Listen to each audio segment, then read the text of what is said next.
Hello আমার মিষ্টি বন্ধুরা, তোমরা কেমন আছো? আশা করি খুব ভালো আছো, সুস্থ আছো। তো এত গরম পড়েছে মানে বলার কিছু নেই। তো আমরা যাচ্ছি বর্ধমান। তো বর্ধমান বাসে উঠছি, মানে আমাদের পার্সোনাল বাস করেছি। তোমাদেরকে তাহলে বলে দিই বর্ধমান কেন যাচ্ছি, কিসের জন্য যাচ্ছি। তো বর্ধমানে তোমরা সবাই জানছো যে কৃষ্ণকালী মায়ের মন্দির উঠছে, তো ভাইরাল হয়েছে। তো ওখানেই আমরা যাচ্ছি, বর্ধমান কৃষ্ণকালী মায়ের মন্দির। ৮ বছর হয়ে গেল বিয়ে আমার, এখনো পর্যন্ত আমি এত দূর কখনো যাইনি। তো আমার বাসের মধ্যে খুবই একটা শ্যুট করে না, তো খুবই ক্লান্ত হয়ে পড়েছি। আমার চোখ মুখের অবস্থা দেখে তো বুঝতে পেরে গেছো আমার কি অবস্থা হয়েছে বাসে চেপে। তার আবার কি এত দূর, আমি কখনো ভাবতে পারিনি যে এত দূর আছে। আমি ক্লান্ত হয়ে পড়েছি। ফাইনালি আমরা মায়ের মন্দির পৌঁছে গেছি, কৃষ্ণকালী মায়ের জয় কৃষ্ণকালী মায়ের। আমরা কৃষ্ণকালী মায়ের মধ্যে পৌঁছেছি, এত ভিড় মানে বলার কথা নেই।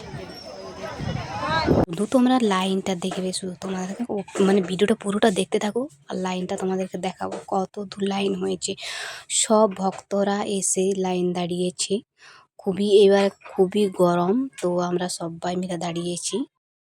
আমি অপেক্ষা করে আছি মাকে কখন দর্শন পাবো, মাকে কখন দেখবো, মঙ্গলা মাকে, কৃষ্ণকালী মাকে কখন দেখবো। আমি এক্সাইটেড হয়ে পড়েছি প্রচণ্ড। মানে আমি এত দূরে লাইন দাঁড়িয়েছি, মানে আমি ভাবছি কত দূর। ফাইনালি অনেক অপেক্ষার পর মায়ের দর্শন পেলাম। তো আমরা দেখতে হয়েছি মঙ্গলা মাকে। ওখানে তো ক্যামেরা করতে অ্যালাউ নেই, তো দেখতে পেয়েছো সিকিউরিটি গার্ডরা ক্যামেরা ছাড়িয়ে নিচ্ছে।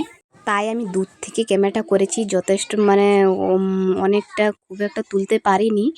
তো প্রচণ্ড বকাবকি করছে সেখানে। তো মঙ্গল মাকেও আমি দেখতে পাচ্ছি, ওই যে ওখানে অ্যালাউন্স করছে সবাই, মানে কি বলবো, ওখানে কালী মা, কৃষ্ণকালী মায়ের মন্দির আছে। তোমরা তো সকলেই জানো এই মঙ্গলা মা ভাইরাল হয়েছে, সেখানেই আমরা এসেছিলাম বর্ধমান। তো বর্ধমান বাস স্টেশন থেকে অনেকটাই আসতে হবে, টোটোয় করে আসতে পারো, বাসে করে আসতে পারো, তোমরা ইসে আসতে পারো। তো দেখতে পেয়েছো ভিতরে কৃষ্ণকালী মা আছে। আমি আগে দেখতাম ফোনে, ইনস্টাগ্রামে, ইউটিউবে, ফেসবুকে দেখতাম মাকে, মঙ্গলা মাকে, কৃষ্ণকালী মাকে তো দেখতাম। কিন্তু এখন ফাইনালি আমার মনের ইচ্ছা পূর্ণ হলো, বর্ধমান আসতে পেরেছি কৃষ্ণকালী মায়ের মন্দিরকে। তো মঙ্গলা মাকেও দেখা হয়ে গেল। এখানে দেখো সব লাইন দিয়ে দাঁড়াচ্ছে, আর বাচ্চাটা গরমে এত কাছে আর এত গরম বলার কিছু নেই। তো দেখো আমি দূর থেকে ক্যামেরা করছি, কিন্তু আমাকে দেখলে কিন্তু বকাবকি করবে, তাই আমি দূর থেকে ক্যামেরা করছি। এখানে কিন্তু আসাটা খুবই একটা চাপ নেই, যাদের বাসে শ্যুট আছে তারা বাসে আসতে পারো, ট্রেনে আসতে পারো। তো দেখতে পেয়েছো, তো এখানে আমি সেখানে তো মাকে সিঁদুর দেওয়া হয়নি, সিঁদুর দিতে নেই। তো এখানে একটা মানে লাল শালুকের মতো আছে, এখানে আমি ধূপ সিঁদুর দিয়ে দিয়েছিলাম। তো আমি দূর থেকে ক্যামেরা করছি। তো আমার কাকিমারা এখানে তো লাইন দাঁড়িয়েছে, আমাদের আগে হয়ে গেছে। তো আমরা বেরিয়ে চলে এসেছি, বাড়ি থেকে ক্যামেরা করছি। এত জাগ্রত মা মানে বলার কিছু নেই। তো আমি কি বলবো, বিশ্বাস করতে পারিনি যে আমি এখানকে আসতে পারবো বর্ধমানে। আমি কখনো কল্পনা করতে পারিনি, কখনো আসিনি।